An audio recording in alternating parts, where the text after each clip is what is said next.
찬송가 220장입니다. 예전 찬송가는 278장입니다.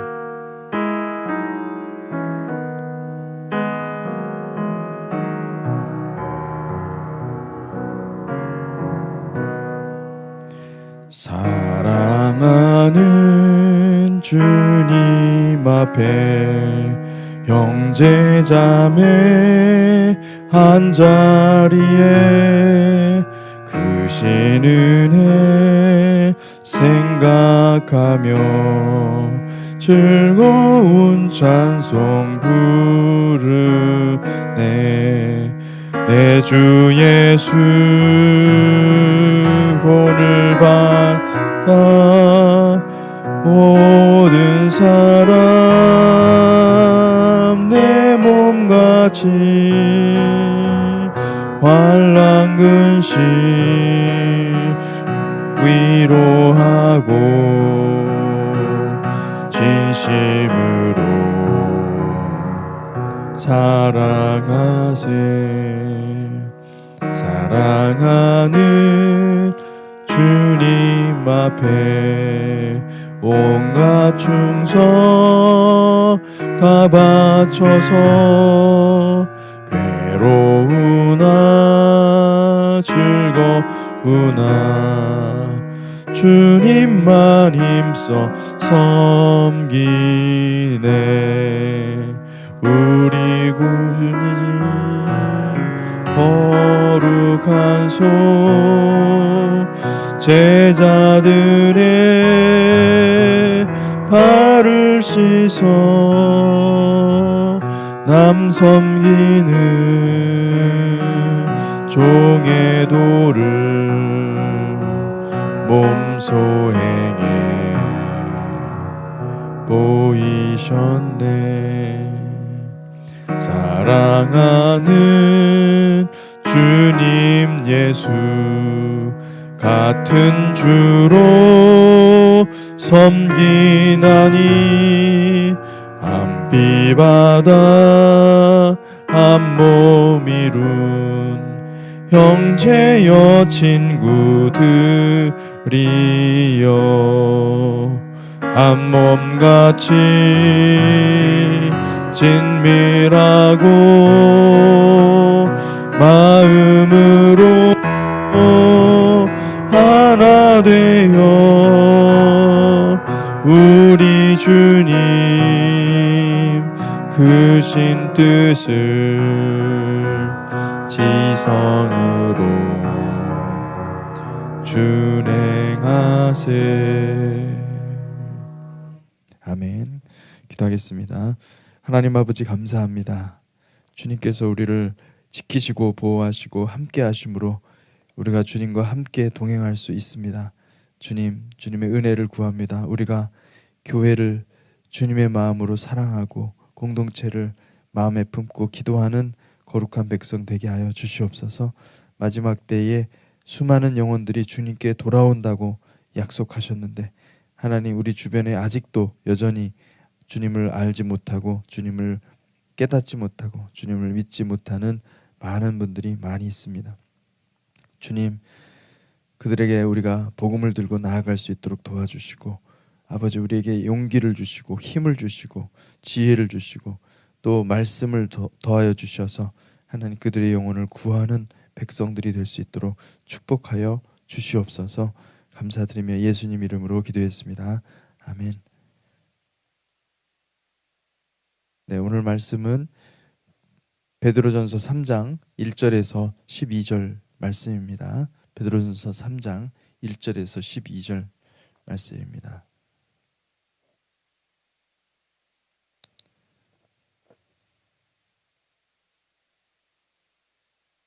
함께 찾으신 줄 알고 함께 교독하겠습니다. 아내들아, 이와 같이 자기 남편에게 순종하라. 이는 혹 말씀을 순종하지 않는 자라도 말로 말미암지 않고 그 아내의 행실로 말미암아 구원을 받게 하려 함이니 너희의 두려워하며 정결한 행실을 봄이라. 너희의 단장은 머리를 꾸미고 금을 차고 아름다운 옷을 입는 외모로 하지 말고 오직 마음에 숨은 사람을 온유하고 안정한 심령에 썩지 아니할 것으로 하라. 이는 하나님 앞에 값진 것이니라.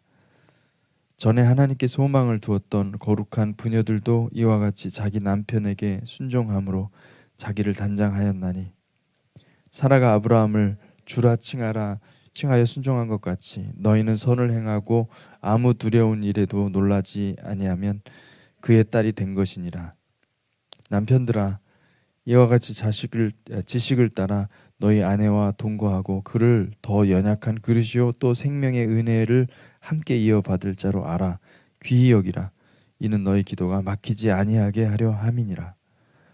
마지막으로 말하노니 너희가 다 마음을 같이하여 동정하며 형제를 사랑하며 불쌍히 여기며 겸손하며 악을 악으로 욕을 욕으로 갚지 말고 도리어 복을 빌라. 이를 위하여 너희가 부르심을 받았으니 이는 복을 이어받게 하려 하심이라. 그러므로 생명을 사랑하고 좋은 날 보기를 원하는 자는 혀를 금하여 악한 말을 그치며 그 입술로 거짓을 말하지 말고 악에서 떠나 선을 행하고 화평을 구하라. 그것을 따르라. 주의 눈은 의인을 향하시고 그의 귀는 의인의 간구를 기울이시되 주의 얼굴은 악행하는 자들을 대하시느니라 하였느니라. 아멘. 아멘. 베드로전서 3장 1절에서 12절까지 말씀을 봤습니다. 베드로 사도가 처음부터 강조한 것은 우리가 나그네 되었다는 것입니다. 우리가 나그네요 거류민이다. 우리의 신분을 생각하고 우리가 지금 이 땅에서 어떤 마음으로 어떤 부르심이 있는지를 생각하면은 우리의 삶은 정해진 것이죠. 그래서 그 정해진 길을 따라서 순종하면서 끝까지 잘 가기를 바라는 것이 베드로의 마음이죠. 베드로는 이렇게 그 이야기를 정말 자연스럽게 잘하는 사람인 것 같습니다. 그는 현실적인 여러 가지 우리가 적용해야 될 그 말씀을 적용해야 될 그 부분도 말하지만은 그러면서 중간중간에 예수님을 본받으라. 예수님이 어떻게 사셨는지, 예수님께서 그 부르심에, 주님도 인간으로 오실 때는 주님의 부르심이 있는 거거든요. 그 부르심을 따라서 그가 어떻게 순종했는지를 보라. 그러면서 계속해서 우리의 그 현실적인 이야기들도 같이 엮어서 말씀해주고 있는 것을 볼 수가 있습니다. 그래서 어제 본문에 보니까 어제 본문에는 특별히 그 우리가 살아가고 있는 그 인간 사회를 구성하는 모든 제도를 무시하지 말라. 그리고 무엇보다도 이 베드로전서가 특징이 그것입니다. 주를 위해서 모든 제도를 복종하라, 순종하라. 주를 위해서. 그 법 위에 주님이 있고 그 사실은 법 위에 인간이 있는 것입니다. 인간 위에 법이 있는 게 아니죠. 근데 사람들은 그 법으로 사람들을 컨트롤하려고 합니다. 그러면은 그것으로 말미암아 말하려고 하는 것이 바로 법 위에 인간이 있는 게 아니라 법 위에 내가 있다라고 얘기하는 거죠. 예. 여러분, 우리는 법 아래에 있는 사람들이 아닙니다. 법 위에 있는 사람들입니다. 자유한 사람들입니다. 법 위에 있다는 것은 법을 안 지켜도 된다는 게 아니에요. 법을 완전하게 지킬 수 있는 사람들이다. 오히려 불완전한 법을 바꿀 수도 있다. 이렇게 이야기를 하는 거죠. 여기서 말하는 법은 사회적인 법을 말하는 것입니다. 율법을 말하는 것이 아니라 정말 우리를 다스리고 있는 법은 무엇인가? 하나님의 법입니다. 우리를 규정하고 우리를 다스리는 법은 인간 사회의 법이 아니라 하나님의 율법, 하나님의 마음, 우리 내면의 법이요, 우리 주님의 다스림을 받는 것입니다. 그래서 베드로전서 2장 16절에서 17절에 보니까 너희는 자유가 있으나 그 자유로 악을 가리는 데 쓰지 말고 오직 하나님의 종과 같이 하라. 뭇 사람을 공경하며 형제를 사랑하며 하나님을 두려워하며 왕을 존대하라. 자유가 있는데 이 자유는 이 인간적인 법에서부터 자유할 뿐만 아니라 우리에게 주신 하나님께서 우리 이 모세를 통해서 주신 이스라엘 백성들에게 주신 그 모세의 율법도 결국은 이 모세의 율법이 목적은 무엇이냐면 아주 어린 영혼을 장성시켜서 완전한 자유자를 만드는 데 있습니다. 그런데 어느 순간이 되면은 그 율법을 우리가 알고 배우고 익히면서 그 율법을 자유하게 되는 그 단계가 있는 것이죠. 예, 그 계속 율법을 지키다 보면 율법을 사랑하다 보면 이것이 인간적으로는 지킬 수 없다라는 걸 깨닫게 되죠. 그래서 그때 하나님께 다시 만나게 되는 겁니다. 하나님을 만나고 그리고 그 율법으로부터 자유하게 되는 아 그렇구나. 주님이 내 안에 살아 계셔야 내가 이 율법을 다 지킬 수 있구나. 이걸 깨닫고서는 그리고 그 율법에서 자유케 되는 참 자유가 우리 가운데 풀어지는 것입니다. 여러분 자유가 있기를 주님의 이름으로 축복합니다. 이 자유는 성령이 주시는 자유예요. 그리고 너희가 자유가 있으나 그 자유로 악을 가리는 데 쓰지 말고 오직 하나님의 종과 같이 하라. 그러니 이 자유는요. 성령님의 종이 되는 것입니다. 하나님의 종이 되는 것이죠. 그래서 18절부터 보면 2장 18절부터 보면은 주님께서 완전한 자유자이셨지만은 종의 심정을 가지고 십자가를 완전히 지셨다. 그렇게 강조하고 있습니다. 그는 죄를 범하지 아니하시고 그 입에 거짓도 없으시고 욕을 당하시되 맞대어 욕하지 아니하시고 고난을 당하시되 위협하지 아니하시고 오직 공의로 심판하시는 이에게 부탁하시며 친히 나무에 달려 그 몸으로 우리 죄를 담당하셨으니 이는 우리로 죄에 대하여 죽고 의에 대하여 살게 하려 하심이라. 그가 채찍에 맞음으로 너희는 나음을 얻었나니 너희가 전에는 양과 같이 길을 잃었더니 이제는 너희 영혼의 목자와 감독 되신 이에게 돌아왔느니라. 놀라운 말씀입니다. 주님께서 아무도 하나님의 법을 이해하지 못했는데 우리 주님은 법을 이해하셨을 뿐만 아니라 법을 성취하셨습니다. 그래서 완전한 자유자로서 완전한 법을 성취하신 것이죠. 순행하신 것입니다. 그럼으로써 우리도 그 길을 갈 수 있다라고 얘기를 하는 것입니다. 그리고 오늘 말씀에 보니까 3장에 들어와서 이제 갑작스럽게 아내들이여 이렇게 이야기하고 있죠. 아내들아.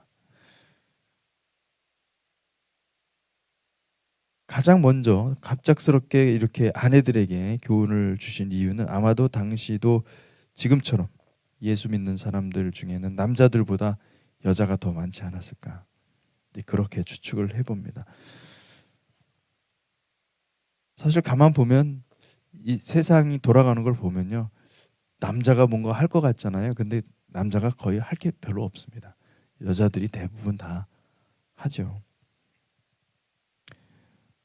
남자보다 여자가 더 낫다 이런 얘기하는 것도 아니고 여자들보다 남자가 더 낫다 이런 얘기하는 게 아닙니다. 하나님께서 이렇게 인류 역사를 가만히 운행하시는 그런 것들을 보면은 남자들이 겉만 이렇게 힘 있고 뭐 앞장서서 뭔가 하는 것 같지 리더들은 다 남자들이 하는 것 같지만 근데 그렇지가 않더라고요. 예.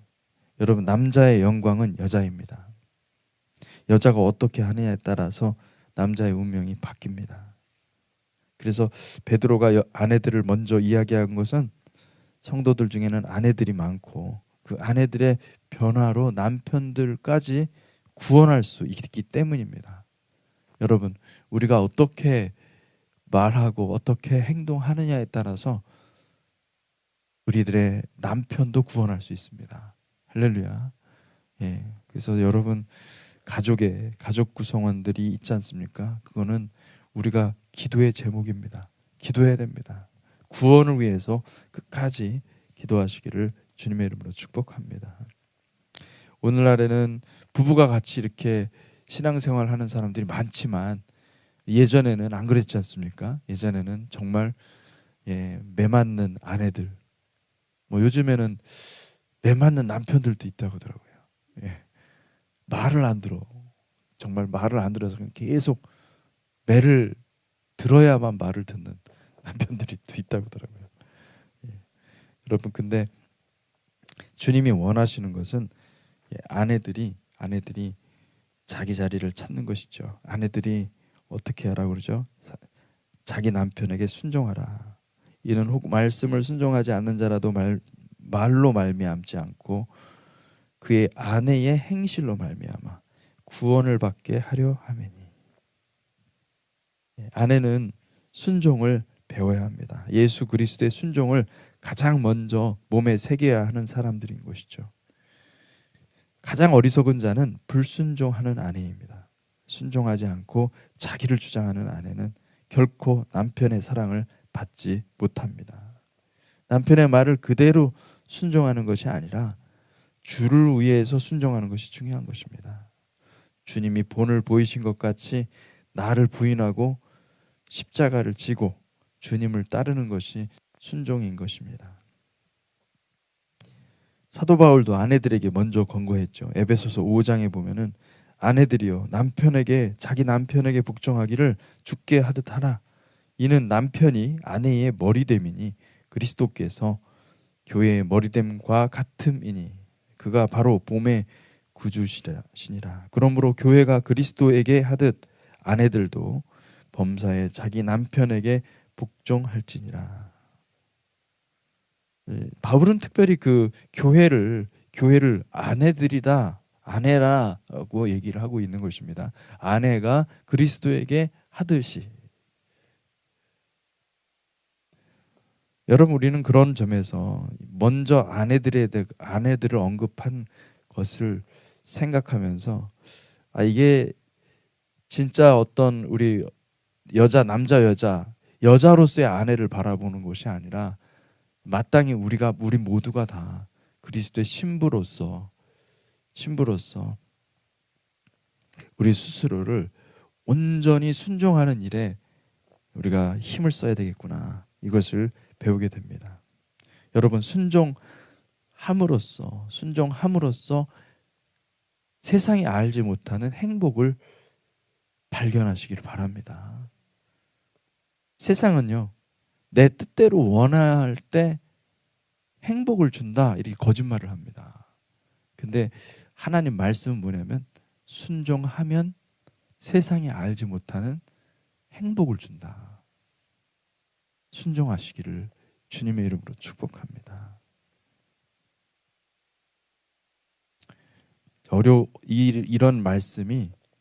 이런 말씀조차도 힘든 사람들이 있을 겁니다. 남편이 사람 같아야 순종하지. 그런 사람들이 있을 거예요, 진짜로. 우리 교회는 그런 분들은 없으리라고 믿습니다.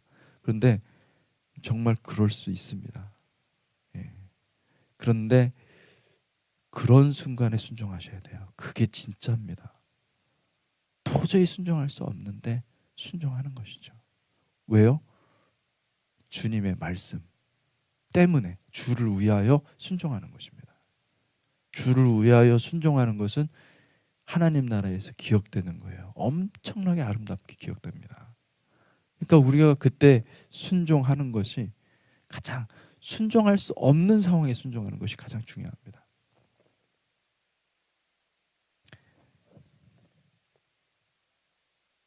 잠언 31장에 이렇게 말씀하고 있습니다. 누가 현숙한 여인을 찾아 얻겠느냐? 그의 값은 진주보다 더하니라. 그런 자의 남편의 마음은 그를 믿나니 산업이 핍절하지 아니하겠으며 그런 자는 살아있는 동안에 그의 남편에게 선을 행하고 악을 행하지 아니하느니라. 잠언 31장 30절 31절. 고운 것도 거짓되고 아름다운 것도 헛되나 오직 여호와를 경외하는 여자는 칭찬을 받을 것이라. 그의 손의 열매가 그에게로 돌아갈 것이요 그 행한 일로 말미암아 성문에서 칭찬을 받으리라. 고운 것도 거짓되고 아름다운 것도 헛되나. 우리 여인들은 그렇죠, 고운 것과 아름다운 것을 추구합니다. 그래서 화장도 하고 또 뭐 장신구도 목걸이나 또 뭐 이렇게 아름다운 반지 이런 거 보면은 남자들보다 여자들이 더 마음이 가죠. 근데 여러분 잘 생각을 하셔야 될 게 뭐냐면은 성경적인 그 여인의, 특별히 그 아내, 이 신부의 개념은요. 아, 이 정확히 이 말씀입니다. 고운 것도 거짓되고 아름다운 것도 헛되나 오직 여호와를 경외하는 여자는 칭찬을 받으리라.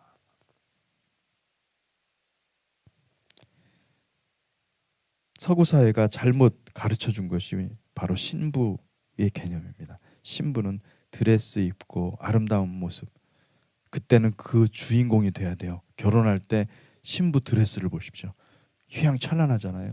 길고 그리고 순백색의 그 아름다움을 상징하는, 그 순결함을 상징하는 그 옷을 입혀놓고, 그리고 또 그 들러리들은 이제 시녀들이죠. 시녀들이 쫙 이렇게 등장을 해가지고 떠받드는 거죠. 거기에서 어떤 생각이 나오냐면은 손 하나 까딱하지 않고 이 고상함과 아름다움의 자태를 뽐내는 공작의 모습. 그러니까 신부를 생각하면 그렇게 떠오르면 안 되는 것입니다. 신부는 그런 뜻이 아닙니다. 신부는, 성경에서 말하는 신부는 드레스 입은 신부가 아니에요. 예. 드레스가 이 서구 사회에서 만든 거지, 옛날 사람들은 결혼할 때 그렇게 뭐 드레스 입고 그러지 않았습니다. 예.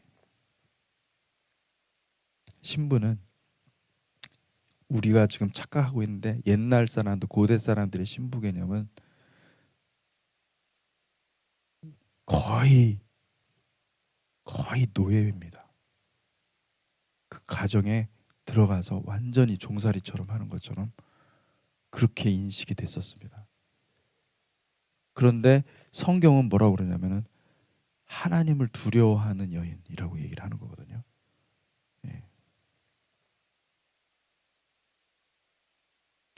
천국에서 정말 아름답게 여기고 천국에서 정말로 귀하게 진주같이, 진주보다 더하다라고 얘기하고 있는 그 신부의 가치가 있습니다. 그 신부의 가치는 이 공작의 신부 드레스 이런 게 아니라요. 그런 거는 천국에서 정말로 아름답지 않습니다. 추합니다. 천국에서 아름다운 것은 베드로 전서 2장 19절 21절에 이렇게 말합니다. 부당하게 고난을 받아도 하나님을 생각함으로 슬픔을 참으면 이는 아름다우나 죄가 있어 매를 맞고 참으면 무슨 칭찬이 있으리요. 그러나 선을 행함으로 고난을 받고 참으면 이는 하나님 앞에 아름다우니라. 이를 위하여 너희가 부르심을 받았나니 그리스도 너희를 위하여 고난을 받으사 너희에게 본을 끼쳐 그 자취를 따라오게 하려 하셨느니라. 천국에서 정말로 아름다운 것은 주님을 위해서 고난을 당하는 것입니다. 그 고난을 달게 받는 것입니다. 기뻐함으로, 억울한 상황 가운데서도 내가 주를 생각하여서 인내하고 참고 견뎌내는 것입니다. 근데 천국에서 그것을 보면은 너무나 아름다운 것이죠. 보물 같은 거예요. 그러니까 그것을 위해서 심지어 이 베드로 사도는 뭐라고 하냐면 너희가 그것을 만들어내기 위해서 하나님이 불렀다 이렇게 얘기를 하는 것이죠. 이게 굉장히 중요한 말씀을 하는 겁니다. 제가 신앙생활 하면서 많은 분들이 부르심을 잘 모릅니다. 주님이 우리를 왜 불렀는가? 왜 구원하셨는가?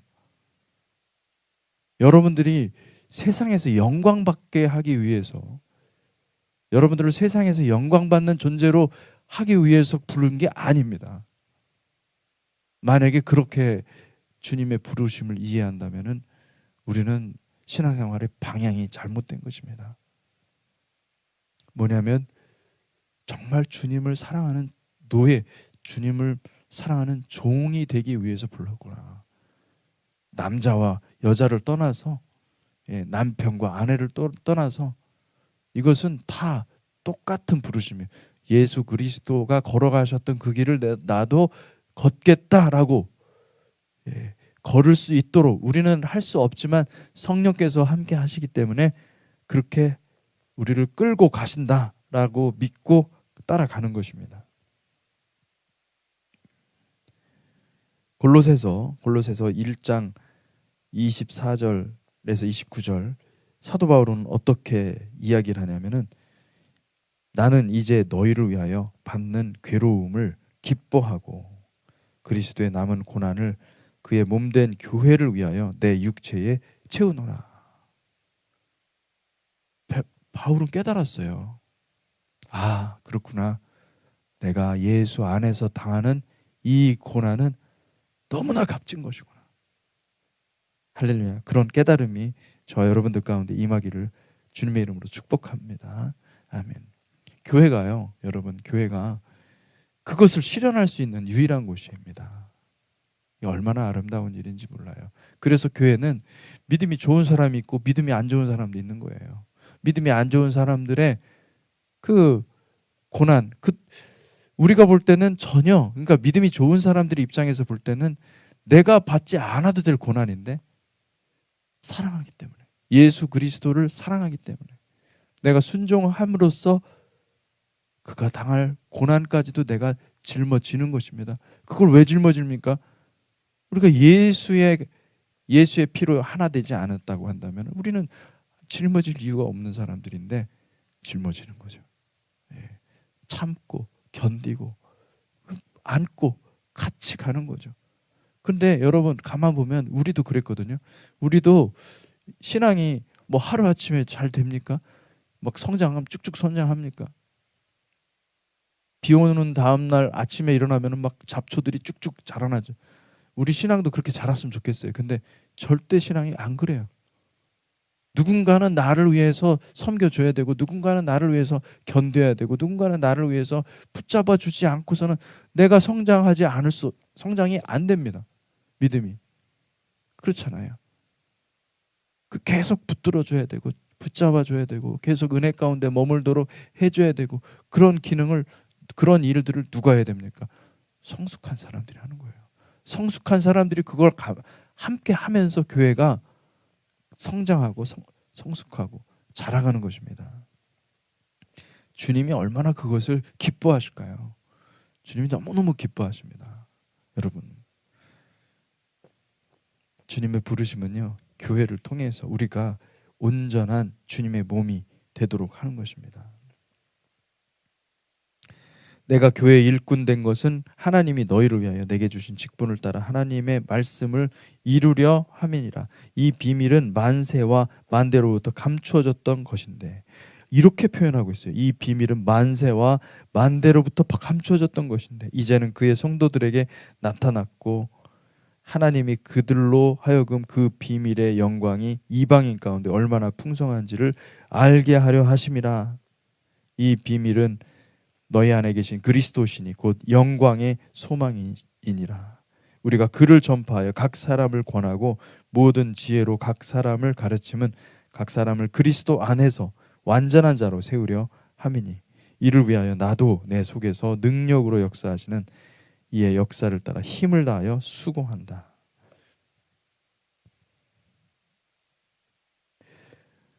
베드로전서 3장 3절에서 4절. 너희 단장은 머리를 꾸미고 금을 차고 아름다운 옷을 입는 외모로 하지 말고 오직 마음에 숨은 사람을 온유하고 안정한 심령에 썩지 아니할 것으로 하라. 이는 하나님 앞에서 값진 것이니라. 여러분,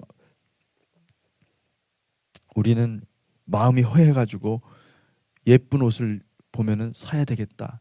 그래가지고 또 삽니다. 그러면 또 그 사고서는 몇 번 입어보고 또 다른 것이 또 마음에 들어오는 거죠. 그러면 또 옷을 사죠. 그런다고 그 허한 마음이 채워집니까? 안 채워지죠. 그러니까 계속 옷을 사는 것입니다. 계속 옷을 사요. 이것을 입으면은 뭔가 좀 아름다워 보이지 않을까 해가지고 또 이렇게 입고 저것을 입으면 아니 원판은 그대로인데 뭐 그게 뭐 옷이 바뀐다고 변화되겠습니까? 안 바뀌죠. 근데 내면이 아름다운 사람은요, 계속 그 내면을 봅니다. 예. 내면을 보고 하나님 앞에 더 가까이 가려고 애를 쓰는 거죠. 천국의 그 아름다움은 내면의 아름다움입니다. 겉에 아름다운 옷을 입고 화려한 치장을 하는 것은 사람들의 이목을 집중시킵니다. 천국에서는 배설물 같은 것입니다. 천국에서 주목하는 것은 내면이 정결하고 내면이 순결하고 내면이 하나님 앞에 바로 서 있는 것입니다. 내면의 정원을 가꿔야 됩니다. 내면의 정원이 에덴 동산인 거예요. 베드로전서 3장 7절에 보니까 남편들아 이와 같이 지식을 따라 너희 아내와 동거하고 그를 더 연약한 그릇이요 또 생명의 은혜를 함께 이어받을 자로 알아 귀히 여기라. 이는 너희 기도가 막히지 아니하게 하려 함이라. 여기서 주목해야 될 표현이 몇 가지가 있는데요. 이와 같이라는 말입니다. 이와 같이 지식을 따라. 이와 같이 지식을 따라. 그러니까 지금 이때까지 아내들에 대해서는 쭉 얘기를 하고 남편은 적게 얘기한 것 같잖아요. 그죠? 남편에 대해서는. 그러면은 우리 마음에 아니 베드로 사도가 남자를 좀 우대하고 여자를 너무 이렇게 종으로 생각하는 것은 아닌가? 어떤 남존 여비 사상을 가지고 있는 건 아닌가? 이렇게 생각을 합니다. 절대 그런 게 아닙니다. 이거 말씀 뭐냐면은 너희도 똑같이 이와 같이 다 한 다음에 거기다 더해서 이렇게 하는 거기 때문에 남자들은 더 이제 베드로 사도가 상당히 아주 심하게 얹혀서 이렇게 얘기하는 거예요. 남편들아 이와 같이 지식을 따라. 이와 같은 지식을 따라. 너희가 이것을 다 알고 이거는 나 여자만 지켜야 될 게 아니야. 너희도 남자 똑같이 다 지켜야 돼. 왜? 너희도 신부니까. 다 지켜서 그렇게 순종하고 그리고 더 나아가서 뭘 어떻게 하라는 거예요? 너희는 남자니까 이제 아내들을 사랑하라. 아내와 동거하고 그를 더 연약한 그릇으로 알고 생명의 은혜를 함께 이어받을 자로 알라. 우리 남편들이 조심해야 될 것은 무엇이냐? 정말 저도 이 말씀을 묵상하면서 다시 한번 돌아보게 되는데 여러분 남편들은 아내를 무시해서는 안 됩니다. 아내를 존중해 줘야 됩니다. 아내를 존중하고 아내의 말을 귀 기울여 듣고 그리고 또 여기선 뭐라고 그러냐면은 연약한 그릇으로 이해하고 또 생명의 은혜를 함께 이어받을 자로 알라. 그래서 귀히 여기라. 마지막 표현이 참 굉장한 말씀을 하고 있는 거예요. 이는 너희 기도가 막히지 아니하게 하려 함이라. 주님은 그렇게 우리를 묻고 계세요. 네. 그러니까 여러분 내가 나같이 주장할 수 없어요. 네. 남편은 남편 나름대로 하나님 앞에서 주를 위해서 순종을 해야 되고요. 아내도 마찬가지입니다. 아내도 자기를 위해서 막 하는 것이 아니라 주를 위해서 순종할 때 그때 놀라운 이 가정의 비밀이 풀어지는 것이죠. 에베소서 5장 25절에서 33절에 보니까 남편들아 아내 사랑하기를 그리스도께서 교회를 사랑하시고 그 교회를 위하여 자신을 주신 같이 하라. 이는 곧 물로 씻어 말씀으로 깨끗하게 하사 거룩하게 하시고 자기 앞에 영광스러운 교회로 세우사 티나 주름 잡힌 것이나 이런 것들이 없이 거룩하고 흠이 없게 하려 하심이라. 이와 같이 남편들도 자기 아내 사랑하기를 자기 자신과 같이 할지니 자기 아내를 사랑하는 자는 자기를 사랑하는 것이라. 누구든지 언제나 자기 육체를 미워하지 않고 오직 양육하여 보호하기를 그리스도께서 교회에게 함께 함과 같이 하나니 우리는 그 몸의 지체임이라. 그러므로 사람이 부모를 떠나 그의 아내와 합하여 그 둘이 한 육체가 될지니 이 비밀이 크도다. 나는 그리스도와 교회에 대하여 말하노라. 그러나 너희도 각각 자기 아내의 사랑하기를 자신과 같이 하고 아내도 자기 남편을 존경하라 말씀하고 있습니다. 여러분, 여러분의 가정에 하나님의 평강이 킹덤이 임하기를 주님의 이름으로 축복합니다. 기도하겠습니다. 하나님, 우리가 주님의 말씀 앞에 섭니다. 우리가 연약한 자들입니다. 성숙하지 못한 자들입니다. 주님, 우리를 은혜로 붙잡아 주시니 감사합니다. 우리를 가르쳐 주시고 우리를 순종케 하시고 복종케 하시고 주님의 말씀으로 새롭게 하여 주셔서 하나님, 우리 주님의 공동체 교회 모든 성도들의 가정들이 주님의 말씀으로 평강이 흐르게 하여 주시고 생명이 흐르게 하여 주시옵소서. 감사하며 예수 그리스도 이름으로 기도했습니다.